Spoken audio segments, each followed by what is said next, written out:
خیر میں اس کی تفصیل میں نہیں جا رہا، موضوع رہ گا۔ تو اللہ تعالیٰ نے یہاں اپنے نام سے اس آیت کا آغاز اس لیے کیا چونکہ عقل کے یہ خلاف تھا۔ عقل ماننے سے عاجز ہے کہ کیسے ہو سکتا ہے 1-1.5 ماہ کا فاصلہ رات کے تھوڑے سے حصے میں طے ہو جائے۔ تو بہت سارے لوگوں نے اعتراض کرنا تھا، تو اللہ جل وجہہ نے دوسری جگہ بھی اس کا جواب دیا ہوا ہے سورہ نمل میں، سورہ کہ جب سلیمان علیہ السلام نے فرمایا کہ وہ تخت بلقیس میرے پاس کون لائے گا، تو ایک جن کھڑا ہوا، اس نے کہا کہ میں اس کو لے آؤں گا تخت بلقیس کو۔ کہا کتنی دیر میں؟ کہا جی آپ اپنی محفل برخاست کر کے باہر جائیں، دوبارہ آئیں گے تو تخت پڑا ہوگا۔ آپ نے فرمایا نہیں یہ تو بہت دیر ہے، ہمیں اٹھ کے جانا پڑے گا، بہت دیر، اس سے پہلے کون لائے گا؟ تو قرآن نے کہا کہ ایک شخص اٹھا، الذی عندہ علم من الکتاب، جس کے پاس اللہ کی کتاب کا علم تھا۔ اس نے کہا انا اتیک بہ قبل ان یرتد الیک طرفہ، میں اس کو لے آؤں گا تخت کو اس سے پہلے کہ آپ آنکھ جھپکیں اور کھولیں، آپ کے آنکھ جھپکنے سے پہلے وہ تخت میں لے آؤں گا۔ اور قرآن نے کہا کہ وہ لے آئے۔ وہ کتنا فاصلہ تھا؟ وہ 4000 کلومیٹر کا فاصلہ تھا۔ کتنا جی؟ 4000 کلومیٹر کا فاصلہ۔ پھر وہ تخت بلقیس بھی کوئی عام میدان میں نہیں پڑا تھا، آگے محلات میں تھا، محلات مقفل تھے، لاکڈ تھے، تالے لگے ہوئے تھے، مقفل تھے۔ تو 4000 کلومیٹر کا فاصلہ سلیمان علیہ السلام کی قوم کے ایک ولی نے، آپ کی امت کے ایک ولی نے آنکھ جھپکنے سے پہلے طے کیا اور تخت بلقیس حاضر کر دیا۔ وہ اس کا جواب یہ بھی تھا، اس کا جواب یہ بھی تھا کہ جب بنی اسرائیل کا ایک ولی 4000 کلومیٹر کا سفر ایک آنکھ جھپکنے میں طے کر سکتا ہے، بلکہ اس سے بھی پہلے کر سکتا ہے، تو سید الانبیاء کیوں نہیں کر سکتا؟ جواب اس کا بنتا تھا، جواب یہ والا بولیے، میری بات سمجھ رہے ہیں؟ لیکن اللہ تعالیٰ کی غیرت نے گوارا ہی نہیں کیا کہ حضور علیہ السلام سے کوئی سوال جواب کرے۔ کیسے چلے گئے آپ؟ کیسے ہوا؟ اللہ نے فرمایا نہیں، میرے حبیب سے سوال و جواب کرنا ہی نہیں ہے۔ سبحان اللہ اسرا بعبدی، میرے نبی نے تو دعویٰ ہی نہیں کیا کہ میں چلا گیا، دعویٰ میں کر رہا ہوں کہ میں اپنے نبی کو رات کے تھوڑے سے حصے میں معراج پہ لے گیا۔ اب جس نے اعتراض کرنے اللہ کی قدرت پہ کرے، میرے حبیب پہ کوئی اعتراض، تو جواب اس کا وہ بنتا تھا کہ جب بنی اسرائیل کا ایک ولی 4000 کلومیٹر کا سفر آنکھ جھپکنے سے پہلے طے کر سکتا ہے، اس کو کہتے ہیں طی مکانی، یعنی فاصلہ طے کر دیا جانا، لپیٹ دیا جانا، جس طرح فرشتوں کے لیے ہوتا ہے۔ اسرائیل السلام یہاں ہے تو وہاں ہے، وہاں ہے، وہاں ہے، سمجھ آ رہی ہے؟ تو جواب وہ بنتا تھا، لیکن اللہ نے فرمایا نہیں، میرے حبیب سے کوئی سوال جواب نہیں کرنا، مجھ سے بات کرے، میری قدرت پہ بات کرنا، میں لے گیا ہوں۔ پھر میں اسرا، اسرا کہتے ہیں رات کو لے جانا، رات کو، اور اسرا کا لفظ خواب کے لیے استعمال نہیں ہوتا، یہ یاد رکھیں، خواب کے لیے استعمال نہیں، بیداری میں لے جانا۔ بعبدہ ہی، وہ اپنے بندے کو لے گیا، یہاں بھی رسولی ہی نہیں فرمایا کہ اللہ اپنے رسول کو لے گیا۔ اس کی وجہ یہ کہ یہاں رسولی ہی ذکر کر دیا جاتا تو ان لوگوں کا شک مضبوط ہو جاتا جنہوں نے کہا کہ معراج خواب میں ہوئی ہے، بیداری میں نہیں ہوئی، اس لیے کہ عبد کا جو لفظ ہے عربی میں، یہ روح اور جسم دونوں ملے ہوں تو اس کے لیے استعمال ہوتا ہے۔ خواب یا روح، اس کے اوپر اس کا اطلاق اور استعمال نہیں ہوتا، روح اور بدن دونوں ملے پھر استعمال ہوتا ہے۔ میری بات آپ سمجھے کہ نہیں سمجھے؟ اس کی مثال میں 2 مثالیں قرآن سے دیتا ہوں آپ کو۔ سورہ الدخان اور سورۃ الشعراء میں اللہ تعالیٰ نے فرمایا موسیٰ علیہ السلام کے بارے میں، اللہ تعالیٰ حضرت موسیٰ علیہ السلام سے فرما رہے ہیں فَأَسْرِ بِعِبَادِي لَيْلًا إِنَّكُمْ مُتَّبَعُونَ، میرے بندوں کو راتوں رات لے کے نکل جاؤ مصر سے۔ فَأَسْرِ بِعِبَادِي، وہی سیغے اسری اور اسرا، وہاں پہ سیغہ ایک ہے، وہاں بعبدی کہا، یہاں بعبادی کہا، وہی سیغہ ہے۔ سمجھ آ رہی ہے کہ میرے بندوں کو راتوں رات لے کے نکل جاؤ، انکم متبعون، تمہارے پیچھے فوجیں لگیں گی۔ اب یہاں موسیٰ علیہ السلام کو خواب میں اپنی قوم کو لے جانے کے لیے کہا جا رہا ہے یا بیداری میں کہا جا رہا ہے؟ سمجھ آ رہی بات کی کہ نہیں آ رہی؟ تو اس سے اس چیز کا رد ہوتا ہے جو لوگ کہتے ہیں کہ یہ خواب میں ہوا. تو قرآن سے ہی قرآن کی ہم تفسیر پیش کر رہے ہیں. دوسری اس پہ دلیل سورہ ہود آیت نمبر 81 اور سورۃ الحجر آیت نمبر سورۃ الحجر آیت نمبر 65. اللہ تعالیٰ نے فرمایا حضرت لوط علیہ السلام کو فَأَسْرِ بِأَهْلِكَ بِقِطَعٍ مِّنَ اللَّيْلِ کہ رات کے کسی حصے میں اپنے گھر والوں کو لیں اور لے کے چل پڑے. فَأَسْرِ بِأَهْلِكَ اس میں بھی یہ پتہ چلتا ہے کہ اسرا یا فَأَسْرِ یہ بیداری جاگتی ہوئی حالت میں کسی کو لے کے جانا کہلاتا ہے، خواب میں کسی کو لے جانا کہلاتا. میری بات سمجھ آ گئی؟ تو اللہ تعالیٰ نے فرمایا اسرا بعبدی، اللہ اپنے بندے کو لے گیا، خواب میں نہیں، جاگتی بیداری کی حالت میں اللہ اپنے حبیب کو اپنے بندے کو لے گیا. آگے فرمایا لیلن، یہ جو تنوین کے ساتھ ہے لیلن، اس کا معنی ہے رات کا بہت تھوڑا سا حصہ، پوری رات مراد نہیں، استغراقی یہاں الف لام نہیں، بلکہ فرمایا لیلن رات کے تھوڑے سے حصے میں لے گیا، یہ اس کا معنی ہے. میری بات آپ سمجھے کہ نہیں سمجھے؟ اچھا اس پہ ایک اور بات بھی یاد رکھیں، اگر یہ کوئی خواب کا واقعہ ہوتا تو کوئی منافق اس کا انکار کرتا؟ بولیے. انہوں نے کہنا تھا خواب تو انسان کو ہر طرح کی آتے ہیں. میری بات سمجھ آ رہی ہے؟ کوئی کافر اس کا انکار کرتا؟ کہتا خواب تو نارمل ایک عام انسان کو بھی بڑے عجیب عجیب آ جاتے ہیں، تو اگر خواب آ گیا ہے تو اس میں کون سی بڑی بات ہے؟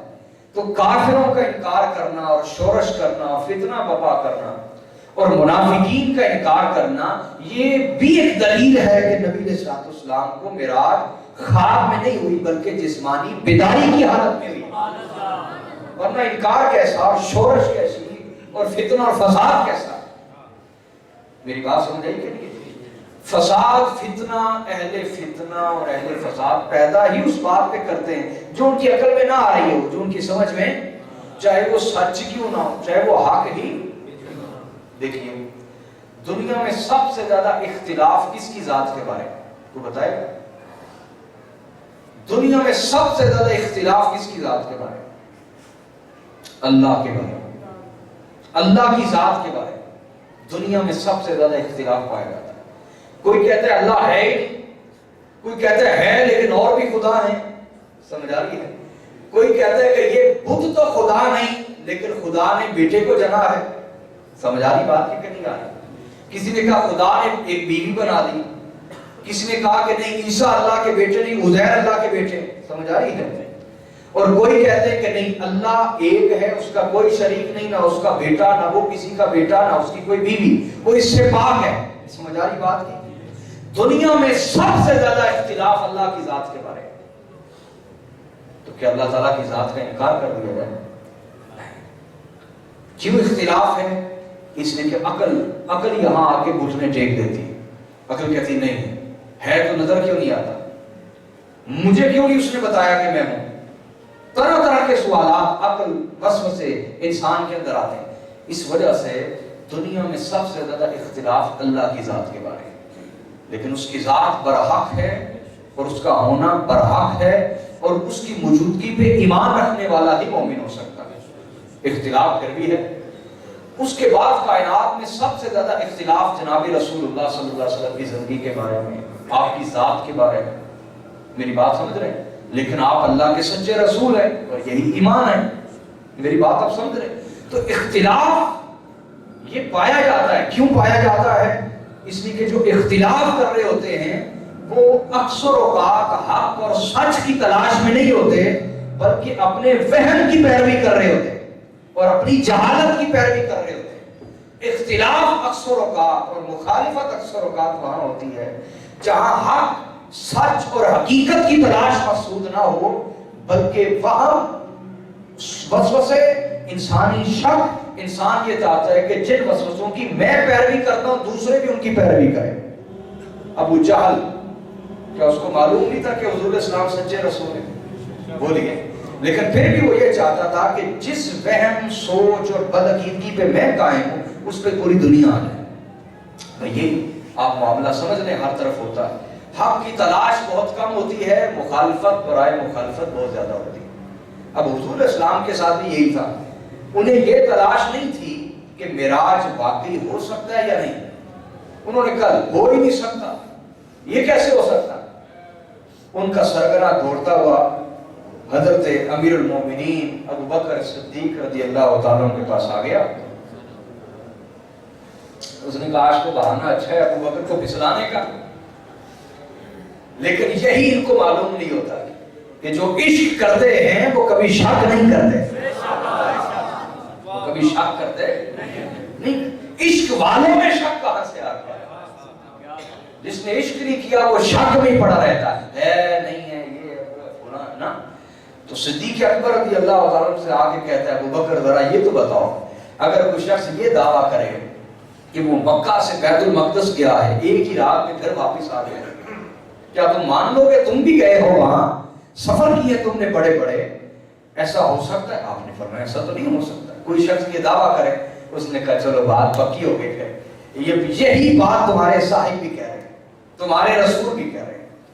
آپ نے فرمایا ظالم، تم نے کسی عام شخص کے بارے پوچھا تھا، تو میں نے کہا وہ واقعی نہ جا سکتا ہے کہ رات میں نہ آ سکتا ہے، جبکہ میرے آقا اور میرے رسول ان کی بات کرتے ہو، یہ بات تو بڑی چھوٹی ہے، یہ بات تو اگر انہوں نے یہ کہہ دیا ہے کہ وہ ایک ہی رات میں چلے گئے اور آگے، یہ بات تو بڑی چھوٹی ہے، وہ اس سے بڑا بھی کوئی دعویٰ کرے تو میں اس پہ ایمان رکھنے کو تیار ہوں۔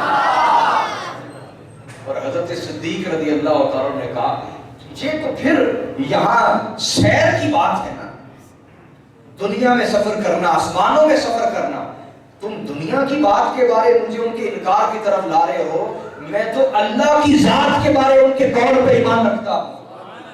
انہوں نے کہا اے اللہ ہے تو میں نے مانا ہے۔ تو صدیق اکبر نے یہ بھی سمجھا دیا کہ ایمان زبان مصطفیٰ کے قول پر ایمان رکھنے کا نام ہے، جس سے حضور علیہ السلام کے فرامین پر اعتبار نہیں، اس کے ایمان کا بھی کوئی اعتبار نہیں۔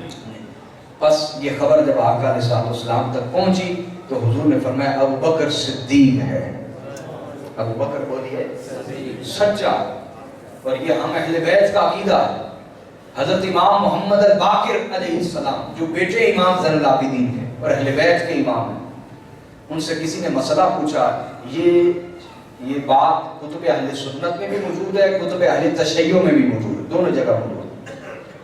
حضرت امام جعفر صادق سے پوچھا گیا کہ بتائیے کیا تلوار کے دستے کے اوپر سونا یا چاندی لگایا جا سکتا ہے؟ آپ نے فرمایا بالکل۔ اس نے کہا جی دلیل کیا ہے؟ آپ نے فرمایا کہ امیر المومنین حضرت ابوبکر صدیق نے بھی اپنی تلوار پر کی دستے کے اوپر سونا یا چاندی لگا رکھا تھا۔ اس نے کہا آپ بھی انہیں صدیق کہتے ہیں؟ اس پر حضرت امام جعفر صادق کھڑے ہو گئے، جلال کے اندر آ گئے، کھڑے ہو اور کھڑے ہو کے کعبۃ اللہ کی طرف منہ کر لیا اور 3 مرتبہ فرمایا نام ہوا صدیق، نام ہوا صدیق، نام ہوا صدیق، فمن لم یقل له صدیق فلا صدق اللہ قولہ فی الدنیا والآخرہ۔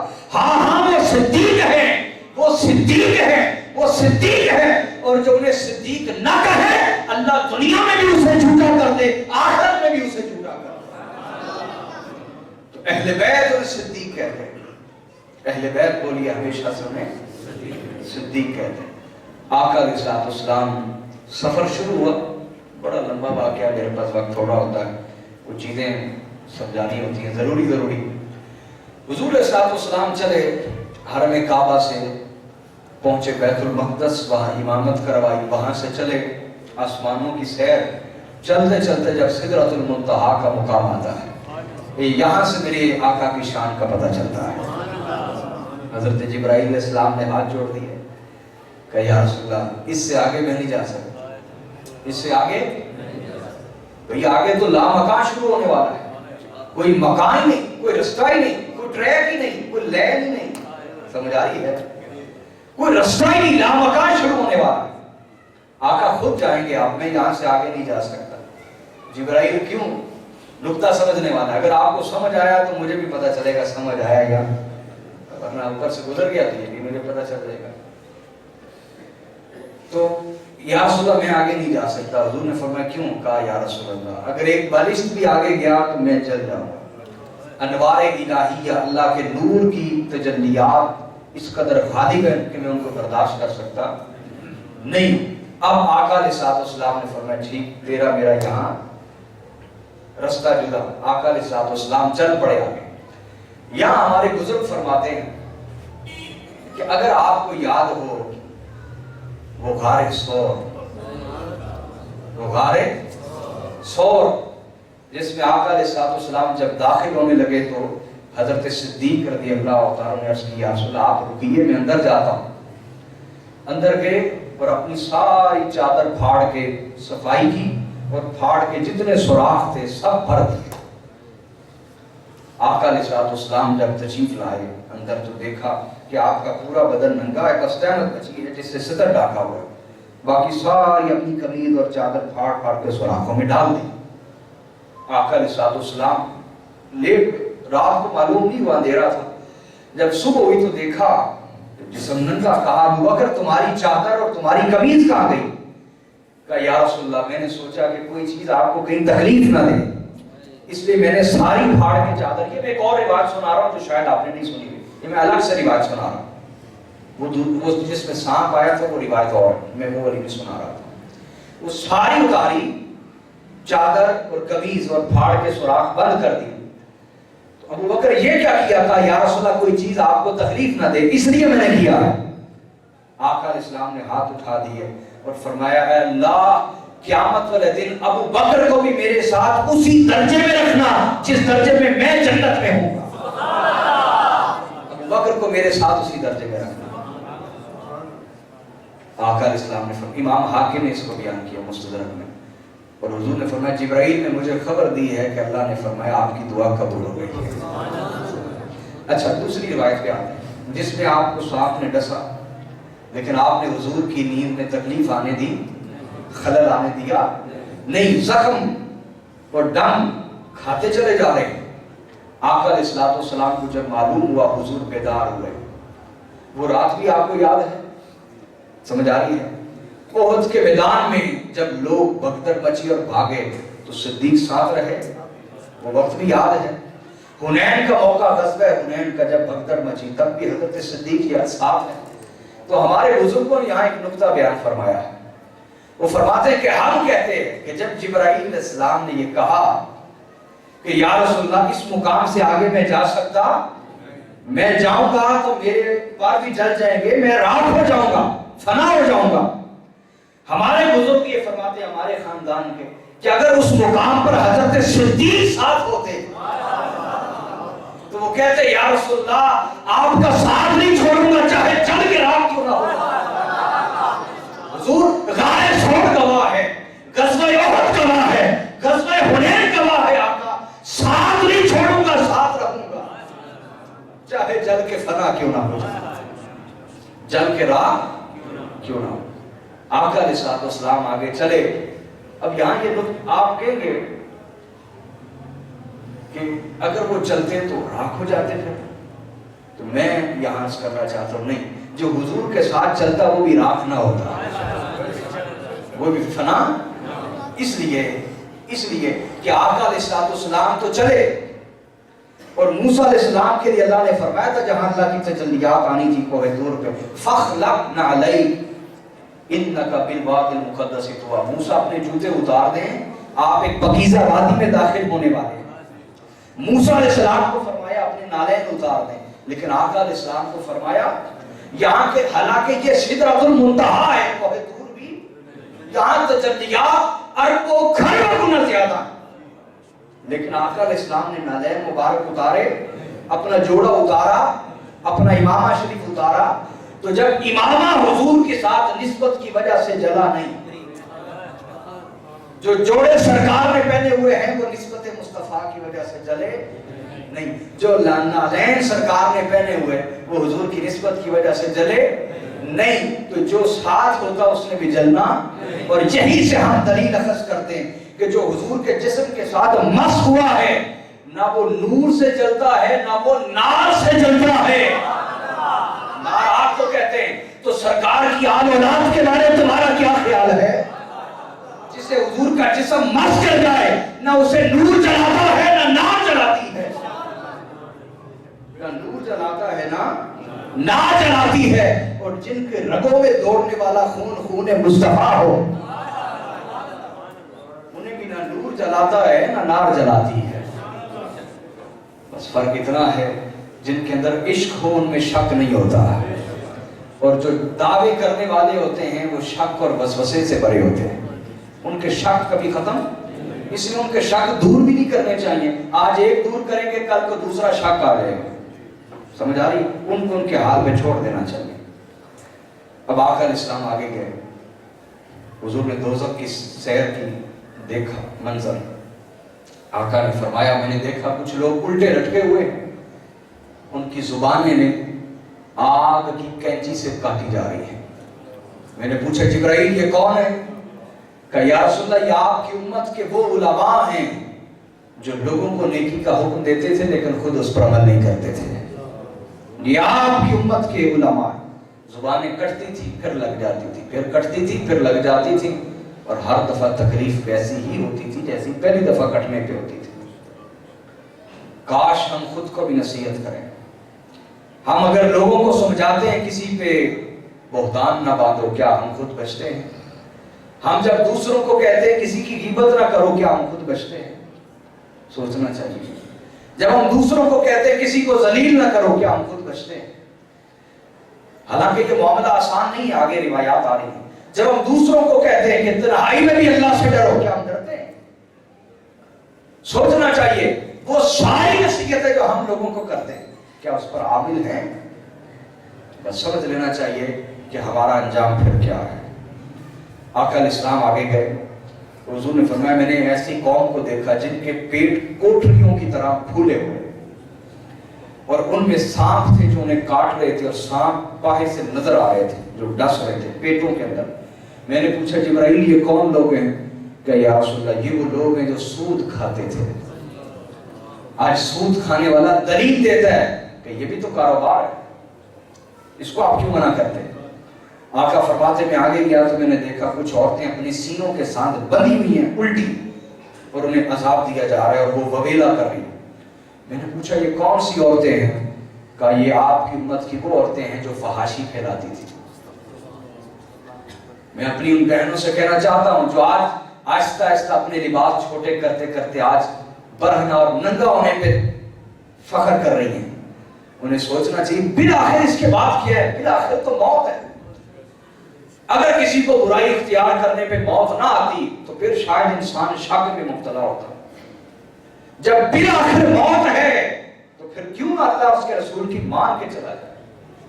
اور آپ جو ویمن مارچ، عورتوں کا مارچ نکالتی ہیں، آزادی مارچ، اس کا نتیجہ کیا لینا چاہتی ہیں؟ جو آپ آزادی، اور آپ نے اس دفعہ یہ بھی نعرے لگائے ہیں نا کہ اللہ بھی دیکھ لے، اللہ بھی سن لے آزادی، رسول بھی سن لے آزادی، اولیاء بھی سن لے آزادی۔ یہ کلپ ہے باقاعدہ، مجھے سنائے ہیں لوگوں نے جو نعرے وہ خواتین لگاتی رہی ہیں، وہ کافر نہیں ہیں، وہ کلمہ بھی پڑھتی ہیں، لیکن اس کے بعد کیا رہی یہ تو بات کا فیصلہ ہے۔ اللہ بھی سن لے آزادی، رسول بھی سن لے آزادی، اللہ اس کے رسول کی دی ہوئی عزتوں سے آزاد ہو کے نتیجہ کیا لینا چاہتی ہیں؟ وہ یورپ کی عورت جس کی حیثیت لونڈی جتنی بھی نہیں ہے۔ عرب کی لونڈی کو تو پھر حقوق حاصل تھے نا، وہ کسی ایک کی لونڈی بن کے رہتی تھی، اور اس کو کوئی میری نظر سے نہیں دیکھتا تھا کیونکہ پتا ہوتا تھا یہ فلاں کی لونڈی ہے، وہ کسی ایک کی بن کے رہتی تھی۔ یہاں تو لونڈیوں سے بدتر حال ہے، 2 مہینے کسی نے اپنے ساتھ رکھا پھر بگا دیا، 2 مہینے کسی نے اپنے ساتھ رکھا پھر بگا دیا، بغیر نکاح کے، بغیر کسی پیپر کے اپنے ساتھ رکھا، استعمال کیا، چلو آگے۔ وہ عورت 10 سال کی عمر سے لے کر 50 سال کی عمر تک سینکڑوں مردوں کے آگے کھلونا بنتی ہے۔ یہ عزت کا راستہ ہے یا جو رسول اللہ نے بتایا وہ عزت کا راستہ؟ ہاں کہتی ہیں ہم سے برتن نہیں دھلتے، ہم سے کھانا نہیں بنتا۔ اچھا کس کے لیے پکانا ہے کھانا؟ اپنے اور اپنے بچوں کے لیے ہی نا۔ کپڑے کس کے دھونے؟ اپنے اپنے بچوں کے ہی۔ سوچنے کی بات ہے وہ کون سی زندگی ہے جس میں شوہر کوئی نہیں، گھر کوئی نہیں، کبھی کسی جگہ جاب کر رہی ہے، کبھی کسی جگہ جاب کر رہی ہے، ہر کوئی اپنی ہوس کا نشانہ بنا رہا ہے، اور پھر جب خوبصورتی جاتی رہی اب کوئی جاب پہ بھی رکھنے کو تیار نہیں، جب حسن جاتا رہا خوبصورتی جاتی رہی کوئی جاب پہ بھی رکھنے کو تیار نہیں۔ یہ حال بہتر ہے یا ماں بننا اور عزت کے ساتھ رہنا بہتر ہے؟ سوچئے، میں نے تو اشارہ دیا، ہمیں اپنی بیٹیوں کو سمجھانا ہے، اپنے بچوں کو سمجھانا ہے، ورنہ بہت بڑا فتنہ آ رہا ہے جس کا ہمیں اندیشہ نہیں۔ آقا نے فرمایا میں آگے گیا تو دیکھا کچھ لوگوں کے پہلوؤں سے گوشت کاٹ کے فرشتے کہہ رہے ہیں کھاؤ کھاؤ، اس انہی کے جسم سے کاٹتے ہیں اور انہیں کھلا رہے ہیں۔ جبرائیل یہ کون ہے؟ تو فرشتے کہہ رہے ہیں کھاؤ یہ گوشت اسی طرح جس طرح تم دنیا میں اپنے بھائیوں کا گوشت کھاتے تھے۔ اپنے بھائیوں کا گوشت، کسی مسلمان میں کوئی برائی دیکھی اسے چھپایا نہیں، اسے پھیلا دیا۔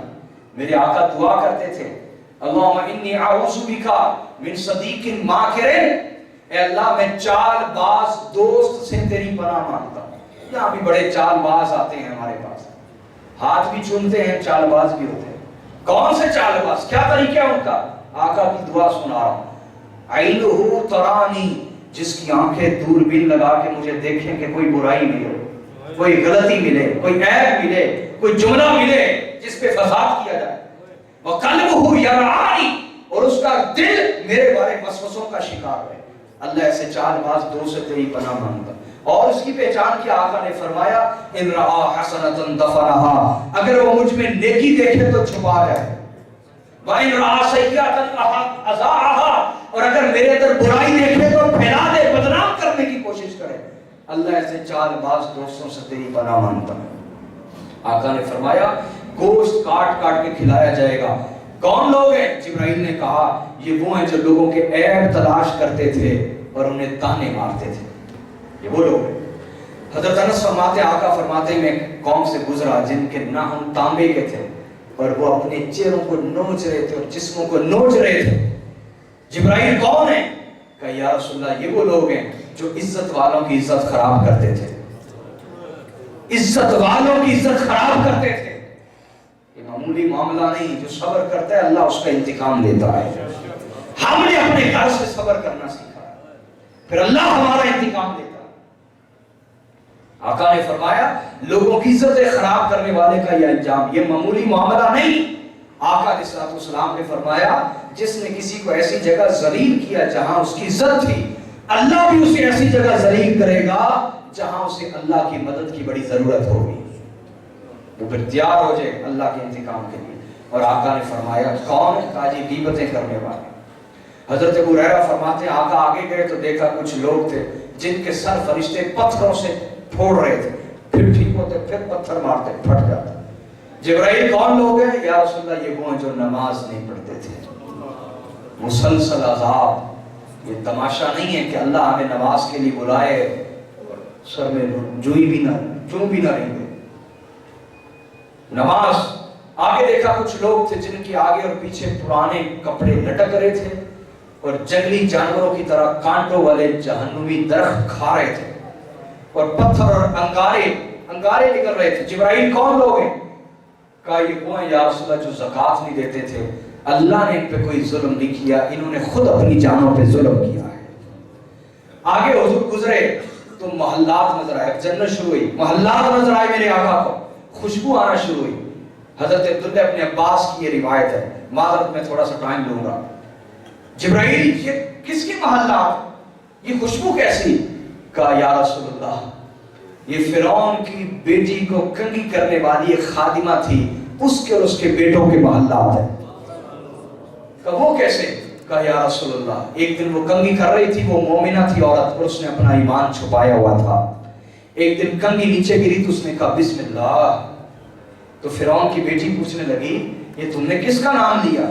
اللہ تو میرا باپ ہے، خدا تو میرا باپ ہے۔ اس نے کہا نہیں بیٹی ہم سب کا رب اللہ ہے جو موسیٰ اور ہارون کا رب ہے۔ اس نے اپنے باپ کو جا کے بتایا۔ فرعون نے کہا اس کو اور اس کے بیٹوں کو لے آؤ اور ایک کڑاہ کے اندر تیل کو تپاؤ، گرم کرو، اتنا گرم کہ آگ میں اور اس میں کوئی فرق باقی نہ رہے۔ اتنا گرم کیا گیا، پہلے اس کے بڑے بیٹے کو ڈالا گیا، وہ اس کے سامنے جل کے ہڈیاں باقی رہ گئی، فوری گرتے ہی اندر۔ ماں عورت ذات تھی، عورت ذات لرز گئی، کہنے لگی مالک میرا ایمان سلامت رکھنا، میں گھبرا گئی، میرا ایمان سلامت رکھنا۔ اس کے دوسرے بیٹے کو ڈالا گیا، وہ بھی اندر جاتے ہی مچھلی کی طرح بھن گیا اور ماس ختم ہو گیا، ہڈیاں باقی رہ گئی۔ جب اس کے تیسرے بیٹے کو دودھ پیتے بچے کو جب ڈالنے لگے، ماں گھبرائی اور ایسے ہاتھ کیا اس نے، جب بچہ چھینا نا ماں سے دودھ پیتا تھا، اس نے ایسے ہاتھ کیے، گھبرا گئی، ہائے نکلنے لگی۔ اللہ نے اس بچے کی زبان کے اوپر کلام جاری فرمایا، اس نے کہا ماں گھبرانا نہیں، ادھر سے روح نکلے گی، ادھر سے اللہ خود تمہارا استقبال کرے گا، اللہ تمہارا استقبال کرے گا، گھبرانا نہ۔ اس چھوٹے بچے کو بھی ڈال کے پھر بالآخر اس عورت کو بھی جلا کے بھون کے رکھ دیا گیا۔ جبرائیل نے کہا یا رسول اللہ یہ اس عورت اور ان کے بچوں کے محلات ہیں۔ ایمان مسلسل آزمائش مانگتا ہے، یہ تماشا نہیں ہے مومن ہونے کے بعد۔ اقبال نے کہا جب میں خود کو مسلمان کہتا ہوں میں لرز جاتا ہوں، چونکہ میں جانتا ہوں کہ مسلمان ہونے کے بعد کیا کیا آزمائشیں انسان پہ آتی ہیں۔ جب وہ سچ بولتا ہے تو جھوٹے لوگ کس طرح اس کے خلاف کھڑے ہوتے ہیں، میں جانتا ہوں۔ ایمان مسلسل آزمایا جاتا ہے، بچے کا اور طریقے سے، جوان کا اور طریقے سے، بوڑھے کا اور طریقے سے، عالم کا اور طریقے سے آزمایا جاتا ہے۔ عالم سے نہیں کہتا شراب خانے جا کے شراب پیو، جا کے زنا کرو، نہیں، اس کا ایمان اور طریقے سے آزمایا جاتا ہے۔ حق چھپاؤ، باطل کا ساتھ دو، غیبت کرو، حسد کرو، تکبر میں آؤ، اس کا امتحان اور طرح، جاہل کا امتحان اور طریقے سے، ڈٹے رہو، چاہے زیادتی کر رہے ہو چاہے ظلم کر رہے ہو۔ جوان کا امتحان جوانی کو پاکیزہ رکھنا، بوڑھے کا امتحان اپنے دل کو دنیا کی حرص اور لالچ سے پاک کرنا۔ ہر عمر کا امتحان۔ میرے آقا نے فرمایا فتنوں سے بچنا، قریب ایسا وقت آئے گا جب فتنے یوں برسیں گے جیسے بارش برستی ہے، کوئی اس سے نہیں بچے گا، اور اگر کوئی بچ پایا تو اس کے فتنے کا اثر ضرور پہنچ جائے گا۔ اور آقا نے فرمایا یہ وقت ہوگا جب دن کو کوئی مومن ہو تو رات کو کافر ہو چکا ہوگا، رات کو کوئی مومن ہوگا تو صبح کو کافر ہو چکا ہوگا۔ آقا بچے گے کیسے؟ فرمایا اپنے گھروں میں یوں رہنا جیسے قلیل فرش کے ساتھ جڑا رہتا ہے، اس طرح گھروں کے ساتھ چمٹے رہنا، اور ضرورت سے زیادہ یا ضرورت کے علاوہ گھر سے باہر نہ نکلنا۔ یہ آقا نے فرمایا تمہارا ایمان اس طرح بچے گا۔ اللہ تعالی ہمارے ایمان کو سلامت رکھے، ہزاروں آزمائشیں بھی آئیں تو عشق نبی پہ اللہ قائم رکھے، حب آل رسول اور تعظیم صحابہ پہ قائم رکھے۔ والسلام علیکم ورحمۃ اللہ۔